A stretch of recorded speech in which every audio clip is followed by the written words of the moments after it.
Halo sobat, hari ini kita bahas tentang DOC yang sudah pernah saya buat menjadi indukan, dan saya akan sampaikan kepada sobat semua mungkin kelemahan dan kelebihannya. Jangan kemana-mana.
Halo sobat, assalamualaikum warahmatullahi wabarakatuh.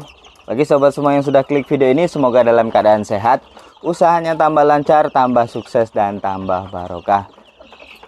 Terima kasih kepada sobat semua yang sudah subscribe dan mendukung saya sampai hari ini. Saya ucapkan selamat datang bagi sobat semua yang baru saja bergabung di channel ini.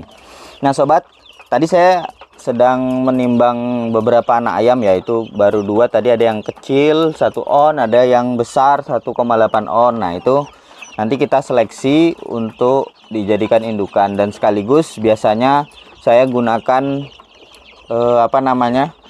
untuk mengetahui kira-kira berapa pakan yang dihabiskan oleh ayam, kemudian bobotnya berapa di usia berapa. Nah itu biasanya saya gunakan. Nah itu nanti akan saya bahas di konten yang selanjutnya. Kita langsung saja mungkin bahas mengenai jenis ayam atau DOC yang pernah saya pelihara dari kecil, kemudian saya jadikan indukan, kemudian saya gunakan untuk memproduksi DOC lagi.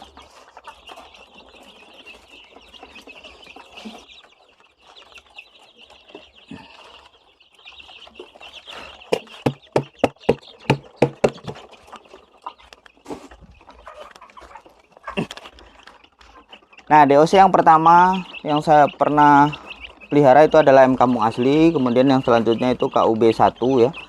Kemudian saya mencoba untuk ke KUB 2. Nah, kenapa alasannya? Ya karena saya ingin berbagi. Apakah yang lama tidak ternak lagi? Ya masih tetap ternak, tetapi nanti kan jadi tahu apa sih kelemahan dan kelebihannya. Yang pertama mungkin dari segi usia ya. Ayam kampung asli itu usianya ketika pembesaran dari DOC kemudian dijadikan sebagai indukan itu memang lama. Kalau pembesaran saja itu sekitar 3,5 bulan sampai 4 bulan baru bisa kita panen. Kemudian masa bertelurnya itu sekitar 7 bulan ya. 7 bulan itu baru dia mulai belajar bertelur. Nah kalau ayam kampung KUB 1 itu pembesarannya lebih relatif sedikit lebih cepat, itu 1 kilo 9 on itu tercapai dalam waktu 3 bulan. Nah 3 bulan dengan pakan yang kualitasnya baik ya, dikontrol. Nah untuk dijadikan indukan itu dia bertelur, saya mencoba, bukan katanya, tetapi saya mencoba itu di usia 6 bulan baru mulai belajar bertelur. Jadi selisih 1 bulan dengan ayam kampung asli. Kemudian kalau KUB 2 mau saya coba. Nah ini tadi kan saya juga menimbang ya setiap minggu. Nah di usia 3 minggu itu ada yang sudah mencapai 1,8 on, ada yang masih di angka 1 on ke atas lebih dikit. Jadi nanti kita akan update, tunggu saja kontennya, saya akan buatkan.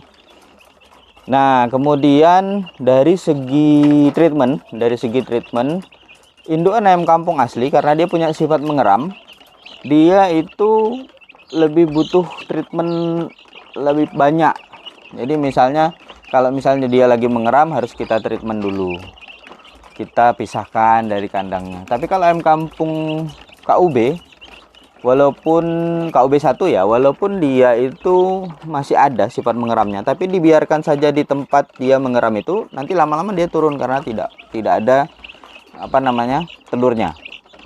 Nah, itu untuk KUB 1 ya. Nah, KUB 2 saya mendapatkan informasi bahwa sifat mengeramnya itu juga lebih rendah lagi sifat mengeramnya. Sebentar sobat, takutnya ayamnya keluar.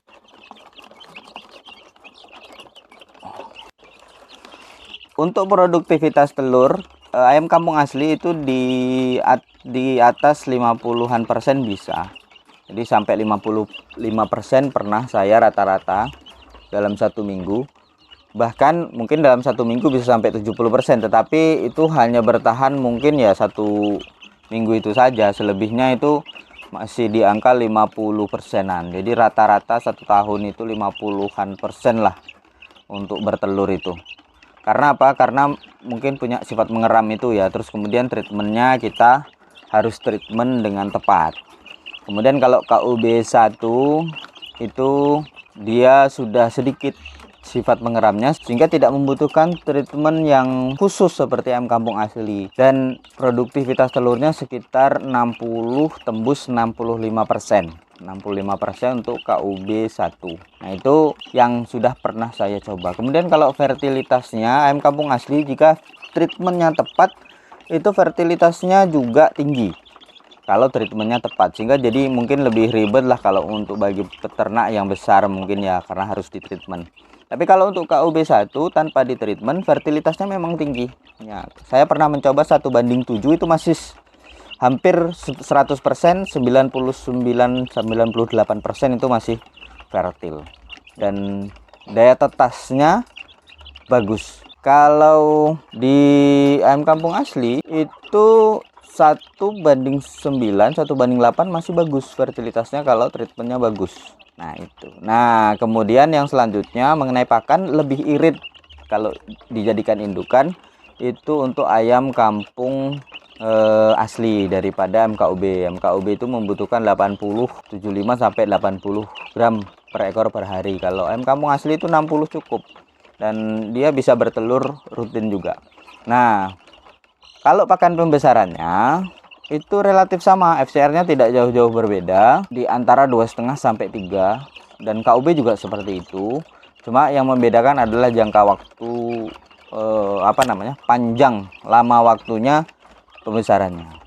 Kemudian kalau ayam kampung asli itu produktivitasnya lama, panjang waktunya, bisa sampai 3 tahun, 4 tahun, 5 tahun masih produktif. Nah, kalau ayam kampung KUB 1 itu saya rasakan di menyentuh 3 tahun pertama itu sudah mulai berkurang produktivitasnya, bisa 50%. Tapi kalau di ayam kampung asli itu bisa tetap ya 55%, 50% itu tetap. Jadi sehingga ketika lewat daripada masanya. Jadi saya pernah pelihara ayam kampung asli sekaligus KUB 1, itu ke ayam kampung asli masih tetap produktivitas telurnya, tapi ayam KUB itu sudah menurun drastis.